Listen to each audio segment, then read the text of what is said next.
Friends, புதினா சட்னி வந்து எப்படி செய்யுதுன்னு பார்க்கலாம். சூப்பராக இருக்கும் இந்த சட்னி. ஸோ இது வந்து பார்த்திங்கன்னா நியூ மெத்தடில் வந்து செய்யப்போம். ஸோ ஆயில் போட்டுக்கிட்டோம். ஆயில் வந்து நல்லா வந்து காயட்டும். காஞ்சி பேருக்கு பச்சை மிளகா வந்து பார்த்திங்கன்னா நல்லா வதங்கிட்டு முழுசாக போட்டால் தப்புன்னு இருக்கும். பச்சை மிளகா வந்து நல்லா வதக்கிட்டோம். சீரகம் கொஞ்சமாக வந்து கடலைப்பருப்பு கொஞ்சம் போடணும். உளுத்தம்பருப்பு வந்து போட்டுக்கிறோம்.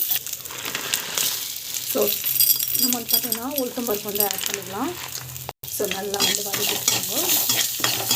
நல்லா வதங்கிட்டு இருக்கு. கொத்தமல்லி புதினா ரெண்டுத்தையும் வந்து போட்டுக்கலாம். ஸோ நல்லா வந்து வதக்கிட்டுருக்கோம்.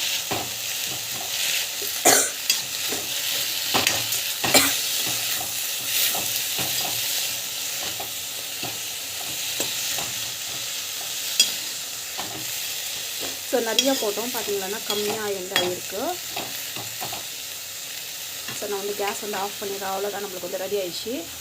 ஸோ இது வந்து பார்த்திங்கன்னா தேங்காய் வந்து இந்த மாதிரி வந்து போட்டுட்டோம். ஸோ போட்டுட்டு இருக்குது. நம்ம வந்து பார்த்திங்கன்னா நல்லா மசிஞ்சிருக்கு. ஸோ இந்த ஸ்டேஜில் நம்ம வந்து பார்த்திங்கன்னாக்கா எல்லாத்தையும் வந்து நம்ம வந்து இது இப்படி ஆட் பண்ணிக்கலாம்.